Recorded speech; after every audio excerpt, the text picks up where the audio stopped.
আসসালামু আলাইকুম প্রিয় দর্শক, আমরা আইনের শাসনের কথা বলি, আমরা স্বাধীন বিচার বিভাগের কথা বলি, আমরা প্রতিটা নাগরিকের সুবিচার প্রাপ্তির কথা বলি। এবার আমি একজন ব্যক্তির নাম উল্লেখ করি। তিনি হচ্ছেন ডক্টর সেলিনা হায়াত আইভী, নারায়ণগঞ্জ সিটি কর্পোরেশনের মেয়র। শুরু থেকে উনিই মেয়র। সিটি কর্পোরেশন জবে থেকে হয়েছে তবে থেকেই উনি মেয়র, এবং এর আগে যখন পৌরসভায় উনি পৌরসভার চেয়ারম্যান ছিলেন। সেলিনা হায়াত আইভী ওনার বাবা বংশানুক্রমিকভাবে ওনারা আওয়ামী লীগের রাজনীতির সঙ্গে জড়িত। কিন্তু নারায়ণগঞ্জের আওয়ামী লীগের নেতা বলতে যা বোঝায়, মানে আওয়ামী লীগের শাসন আমলে, সেটা কি সেলিনা হায়াত আইভী ছিলেন? না, ছিলেন না। আপনারা সবাই জানেন নারায়ণগঞ্জের দৌড়দণ্ড প্রতাপে রাজত্ব করত আওয়ামী লীগের মাসলম্যান হিসেবে যিনি পরিচিতি লাভ করেছিলেন সারা দেশে, সেই শামীম ওসমান। এবং এই শামীম ওসমানের সঙ্গে সেলিনা হায়াত আইভীর বিরোধ ছিল মোটামুটি সবসময়। শামীম ওসমান আওয়ামী লীগের প্রার্থী হয়েছেন, আওয়ামী লীগ মনোনীত প্রার্থী হয়েছেন সিটি কর্পোরেশনে মেয়র পদের জন্য। তার সঙ্গে সেলিনা হায়াত আইভী নির্বাচন করে জনগণের ভোটে জিতেছেন। সেলিনা হায়াত আইভীকে কিন্তু আওয়ামী লীগ মনোনয়ন দেয়নি। নির্বাচিত হওয়ার পর তিনি আওয়ামী লীগ ত্যাগও করেননি। কিন্তু যতদিন ওখানে শামীম ওসমান ছিলেন ততদিন পর্যন্ত নারায়ণগঞ্জে আওয়ামী লীগ বলতে শামীম ওসমানকে বোঝানো হতো। আওয়ামী লীগের যত অনৈতিক সুযোগ সুবিধা সেগুলি শামীম ওসমানই গ্রহণ করতেন, ভোগ করতেন, নিজের চামচাদের মধ্যে বিতরণ করতেন। এবং সরকারের আওয়ামী লীগের সেই দাপট সেলিনা হায়াত আইভীর বিরুদ্ধে উনি প্রয়োগ করতেন। সে বিচারে আমি মনে করি সেলিনা হায়াত আইভী ছিলেন আওয়ামী লীগ কর্তৃক নির্যাতিত একটা জনপ্রতিনিধি। শুরু থেকেই উনি কখনোই আওয়ামী লীগের কাছ থেকে সুযোগ সুবিধা বাড়তি কিছু পাননি, এবং সেই ক্ষমতা ব্যবহার করে উনি কোনো অনৈতিক সুবিধা পেয়েছেন এটাও কেউ বলতে পারবে না। সেই সেলিনা হায়াত আইভীকে অন্তর্বর্তীকালীন সরকার গত বছরের মে মাসে, মানে ঠিক আজকে থেকে 1 বছর আগে, ওনাকে গ্রেফতার করেছে। তার বিরুদ্ধে মামলা, উনি কোনো হত্যা মামলা আসামি। হত্যা মামলা কি? এই যে জুলাই আন্দোলনের সময় যে মামলাগুলি, যে হত্যাকাণ্ডগুলো হয়েছে, হত্যা অথবা হত্যা প্রচেষ্টার যে মামলাগুলি হয়েছে, যে ঘটনাগুলি ঘটেছে, সেগুলোর যে মামলা, গণমামলা হয়েছে, গণহারে মামলা হয়েছে মানুষকে হয়রানি করার জন্য, সেরকম একটা মামলায় প্রথম ওনাকে আসামি করা হয়। এবং তারপর একটা করে জামিন পান, আবার অন্য একটা মামলায় শোন অ্যারেস্ট দেখানো হয়, আবার জামিন পান, আরেকটা মামলায় আসামি দেখানো হয়। এইভাবে একে একে ওনার বিরুদ্ধে 12টা মামলা করা হয়েছে। মানে কত বড় দাগি আসামি দেখেন, যিনি 12টা মামলার আসামি, এবং এর মধ্যে হত্যা মামলা, হত্যা প্রচেষ্টা মামলা, তারপরে পুলিশের বিরুদ্ধে, পুলিশের কাজে, সরকারি কাজে বাধা দেওয়ার মামলা। মানে অপরাধের আর শেষ নাই। কে করেছে? সরকার পক্ষ করেছে। আবার বিপরীত দিকে যখন একটা জামিন পান, অন্য মামলা, এমন মামলায় ওনাকে আসামি দেখানো হয়েছে যেখানে আসামি যে ওনার নাম নাই, ওনার নামই নাই এখানে। তাহলে কি ওই যে থাকে না শেষ দিকে যে অমুকে আসামি, তমুকে আসামি, তমুকে আসামি, আরো অন্যান্য আরো অনেকে আছে না? এখন একজন মেয়র উনি আসামি হয়েছেন আরো অনেকের কোটায়। মানে উনি এত বড় আসামি যে ওনাকে কেউ বাদী চিনেও নাই, উনি আরো অনেকে, সেরকম আসামি উনি হয়েছেন, জেলে পড়ে আছেন। আজকে এটা একটা খবর আছে, এই জন্য আমি আজকে অনুষ্ঠানটা আলোচনাটা করছি। এই কারণে আজকে সর্বশেষ একটা খবর পাওয়া গেছে, খবরটা আমি একটু পরে বলতেছি আপনাদেরকে। এটা হলো এক ধরনের শোন অ্যারেস্ট, মানে একটা মামলার জামিন হলো, সঙ্গে সঙ্গে আরেকটা মামলা দেখানো হলো। আবার বিপরীত দিকে যে কাজটা হয়েছে, যখনই একটা মামলা জামিন হয়েছে তখনই সরকার পক্ষ প্রবল বিক্রমে ওনার ব্যাপারে আপিল করেছে, না জামিন দেওয়া যাবে না। সরকারের নিযুক্ত যারা উকিল আছেন, পিপি বলেন অথবা অ্যাটর্নি জেনারেল বলেন অথবা অ্যাটর্নি জেনারেল অফিস বলেন, সরকার পক্ষ আর কি। আচ্ছা, সরকার পক্ষ জিনিসটা কি বলেন তো? সরকার মানে জনগণের পক্ষ। সরকার তো জনগণ। এই লোকগুলি যে বেতন হয়, যে সরকার পক্ষে যারা উকিল, পিপি, এপিপি যারা আছেন, অথবা যারা আপনার ওই অ্যাটর্নি জেনারেল হন, ডেপুটি অ্যাটর্নি জেনারেল হন, যারা হন, এদের বেতনটা কিন্তু আমার আপনার টাকায় হয়। তো আমি আপনি চেয়েছি যে সেলিনা হায়াৎ আইভীর জামিন হওয়া উচিত না, অতএব আমরা যে আপিল করলাম, আমি তো করতে পারবো না, আমার হয়ে ওই অ্যাটর্নি জেনারেলের অফিস যে আপিল করতেছে, আপিল করেছে, হাইকোর্টে জামিন হয়েছে, হাইকোর্টের বিচারক জামিন দিয়েছে, বিশাল ক্ষতি হয়ে যাবে এখন সরকারের, আবার তারা যে আপিল করেছে সুপ্রিম কোর্টে। এই যে ঘটনাগুলি হয়, সুপ্রিম কোর্ট আপিল করতে গেলে আবার প্রথমে একটা আপিল করার জন্য অনুমতি চাইতে হয়, এই অনুমতি চাইতে গেছে। এই যে ঘটনাগুলি ঘটেছে একের পর এক ঘটতে থেকেছে। দেখেন, আমরা একটা কথা বলি, আমাদের সরকার পক্ষে যারা উকিল আছেন, এই অ্যাটর্নি জেনারেল আছেন, অ্যাটর্নি জেনারেল অফিসের অন্য যারা কর্মকর্তা আছেন, তাদের কাজটা কি? তাদের কাজটা হলো জাতীয় জনগুরুত্ব সম্পন্ন মামলাগুলো, যে সমস্ত মামলায় সরকার পক্ষ, মানে সরকারের ক্ষতি হতে পারে, সরকারের লাভ হতে পারে, এই সমস্ত মামলায় তারা অংশ নেয়।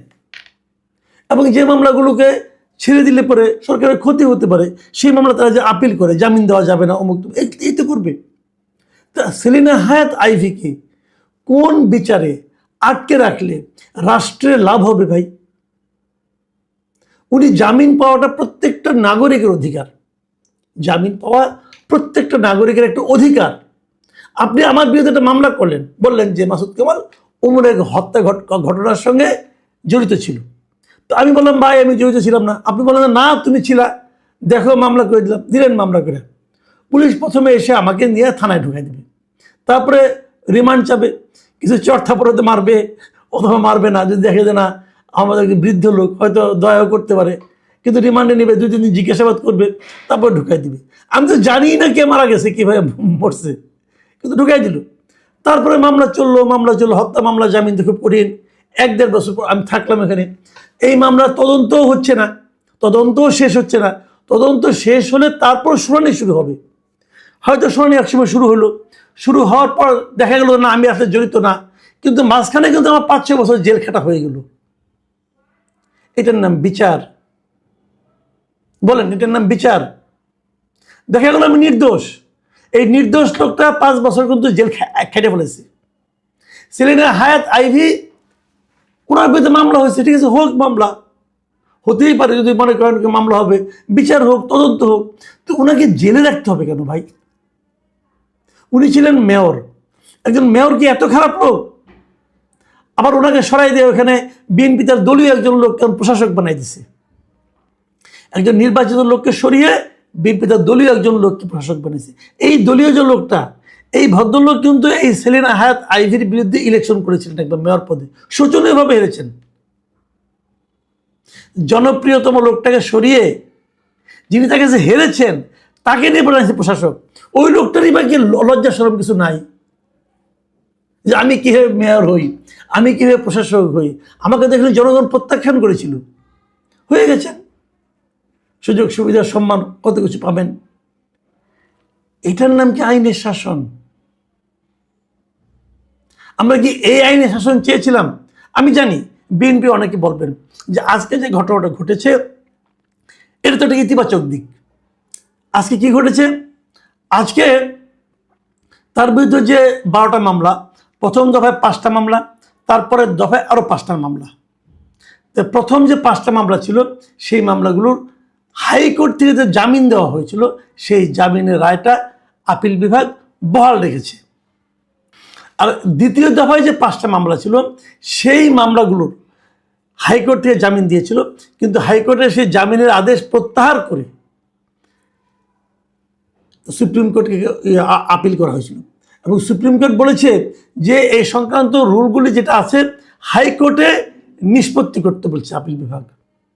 তাহলে আলটিমেটলি কিন্তু ওই 5 মামলাতেও ওনার জামিনটা বহাল থাকলো। তো এই 10 মামলায় ওনার জামিন বহাল থাকছে। আর যে 12টা মামলা, আর যে 2টা মামলা আছে, এই বাকি 2 মামলায় আইভী এরই মধ্যে হাইকোর্ট থেকে জামিন পেয়েছে। এই জামিনও স্থগিত চেয়ে রাষ্ট্রপক্ষ আপিল বিভাগে আবেদন করেছে, কিন্তু সেগুলো এখনো চেম্বার আদালতের কার্যতালিকায় আসেনি। কার্যতালিকায় আসলে চেম্বার আদালত কি রায় দেয় যদি স্থগিত করে দেয় তাহলে স্থগিত হবে, আর যদি রায় না দেয় তাহলে স্থগিত হবে না। তার মানে যেহেতু চেম্বার আদালতের কার্যতালিকায় আসেনি, তাহলে হাইকোর্টের রায়টাই কিন্তু এখন পর্যন্ত কার্যকর আছে। এর মানে হচ্ছে সেলিনা হায়াৎ আইভীর বিরুদ্ধে যে 12টা মামলা ছিল, 12টা মামলাতে সে আসলে এখন জামিন পেয়েছে। এখন জামিন যদি পেয়ে থাকে তাহলে কি ওনার কারামুক্তি হবে? আইন বলে তার কারামুক্তিতে এখন আর কোনো বাধা নেই। বাস্তবে কি ঘটবে দুদিন যাক আমরা বুঝতে পারবো। একটা জিনিস হলো কি জানেন, আদালতে জামিন আদেশ পাওয়ার পর যখন জেল গেটে যায় তখন দেখা যায় তাকে আরও একটা মামলায় শো এরেস্ট দেখানো হয়েছে। তো আমরা এগুলো দেখেছি। এখন হয়তো অনেকে বলবেন যে যারা বিএনপি করেন, যারা এই সরকারের সঙ্গে, তারা হয়তো বলবেন এই যে একসঙ্গে এতগুলি মামলা একের পর এক উনি জামিন পেয়ে গেছেন, এটাই হলো এই সরকারের সদিচ্ছা। এই সরকার এর মাধ্যমে প্রমাণ করতে চেয়েছে যে আইনকে তারা বাধা দিচ্ছে না, আইনকে আইনের মতো করে চলতে দিচ্ছে। এই যদি তারা এই যুক্তিটা দেয় আমি মেনে নেব, কিন্তু মানব শর্ত সাপেক্ষে। সেই শর্ত সাপেক্ষে হলো যে জেল গেটে ওনার নামে আবার অন্য কোনো মামলায় অ্যারেস্ট দেখানো হয় কিনা সেটা দেখার পর আমি প্রত্যাশা করি সেরকম কিছু হবে না।